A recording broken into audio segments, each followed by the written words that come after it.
الہی بحق الزہرا وبیہ وبالہ وبنی پروردگار ہمارے ذکر کو قبول فرما، ہمارے گناہوں کو بخش دے، نیک اعمال کرنے کی توفیق عنایت فرما۔ پروردگار جو بیمار ہیں اپنے فضل و کرم سے محمد و آل محمد علیہ السلام کے واسطے سے، جناب معصوم حکم کے واسطے سے انہیں شفاء کامل عاجلہ عطا فرما۔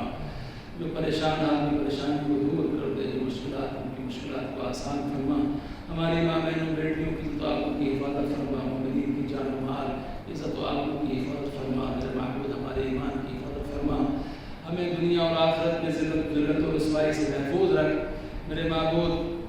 علماء اللہ مراجع کرام کے سائے کو ہمارے سر پر محفوظ رکھ، مقامات مقدسہ کا تحفظ فرما، ان کی زیارت نصیب فرما۔ میرے معبود ہمارے امام کے ظہور میں تعجیل فرما، اور ہمیں امام علیہ السلام کے امن انسان میں شمار کر۔